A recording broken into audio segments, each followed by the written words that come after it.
Welcome to this edition of our lecture series on Comm Naija.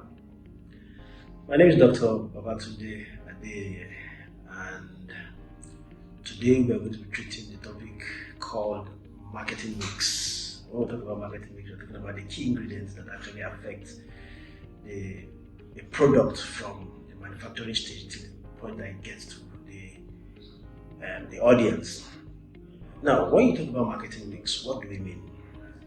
Marketing mix actually deals with a set of controlling elements or variables that actually affect variables that a company uses to influence and meet the needs of its target audience in the most effective way possible.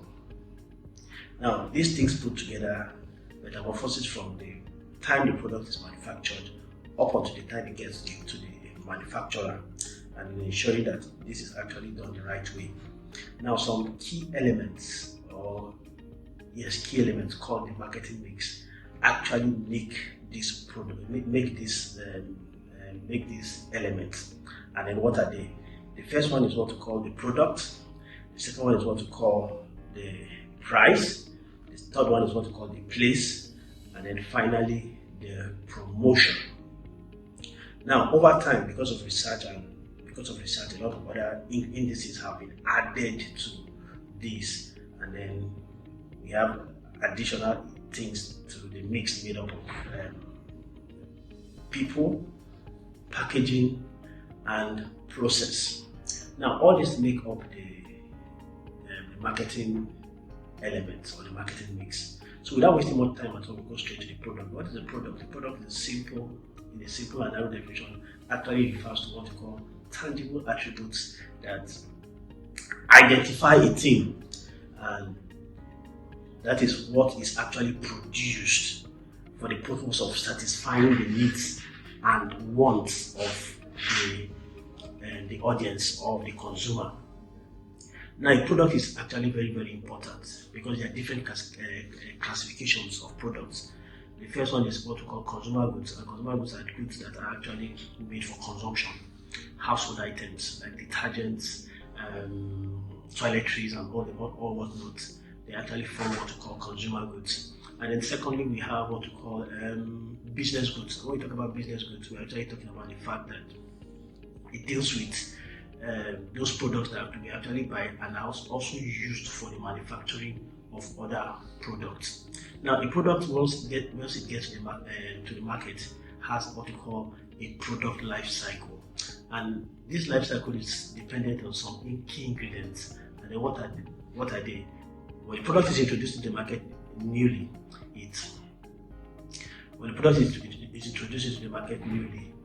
the first stage of is called the introductory stage, when the product is launched or done, the promotion is done, and it goes through idea evaluation, pilot models, and market testing. Now, that is when it gets into the audience newly.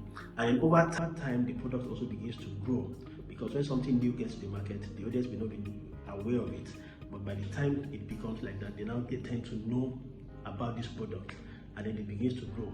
And at this stage, it is actually accepted by the consumers. Now, when this happens, then there is a kind of increase in profit margin, and then people begin to patronize the product.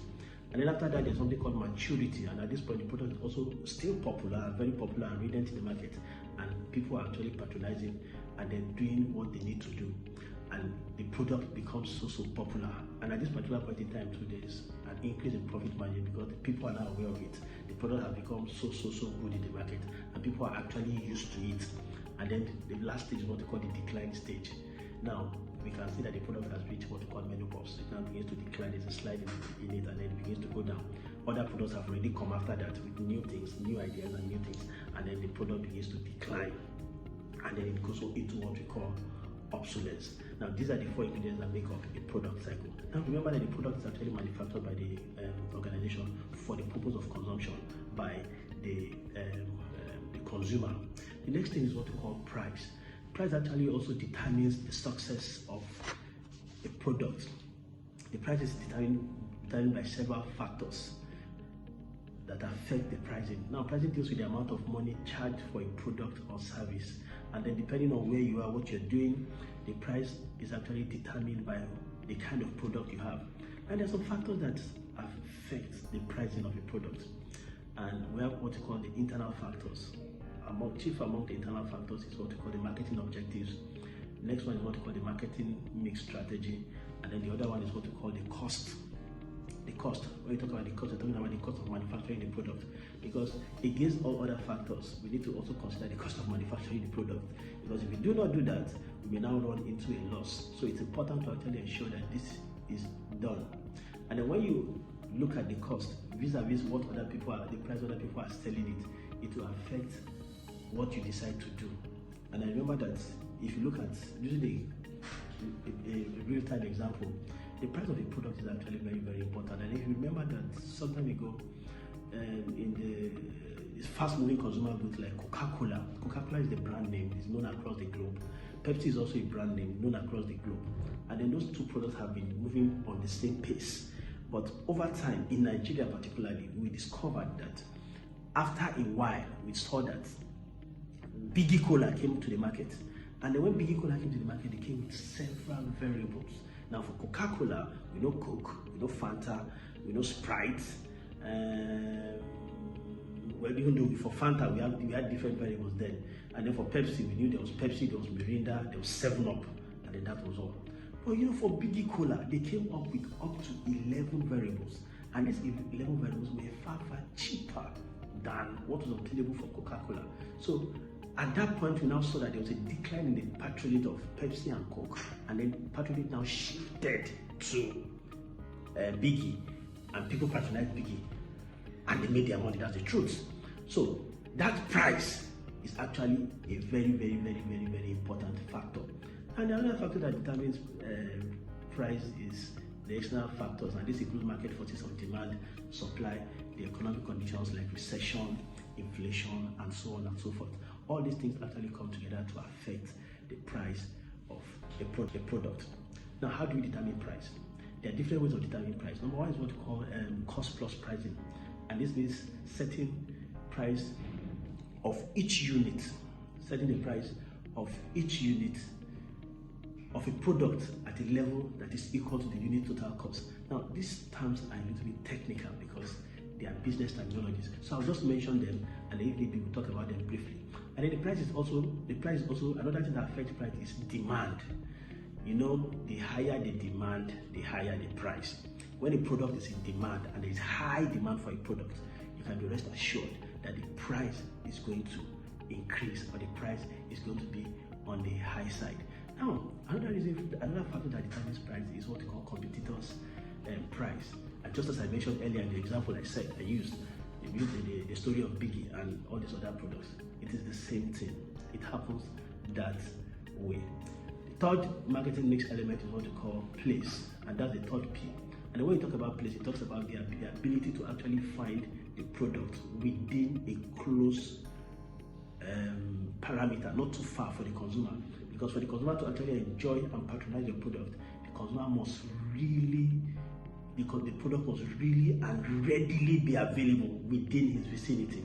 So it must be convenient for the buyer to see the product. It's not the one that you love a product and you are loyal to that product, but for you to get that product, you have to travel several kilometers to get that product. No, it must be available to the audience. It must be available to the consumer. And then they also arrange for the product sale. And then there are several things that are important in this. Now, the issue of place may not necessarily lie in the hands of the manufacturer, but it could lie in the name of what you call the chain of command before it moves from one place to another, and then all those people actually determines the placing of that product.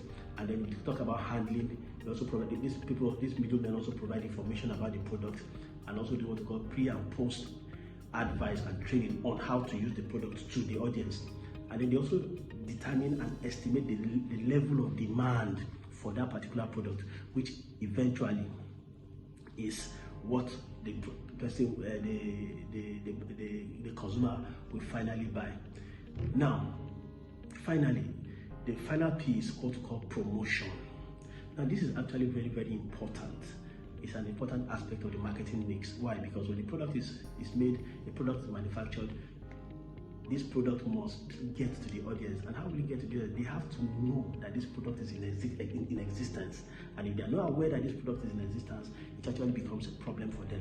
So once they are aware that this product is actually in existence, and then they know that this product exists, it goes a long way to give them the impression that this product actually exists.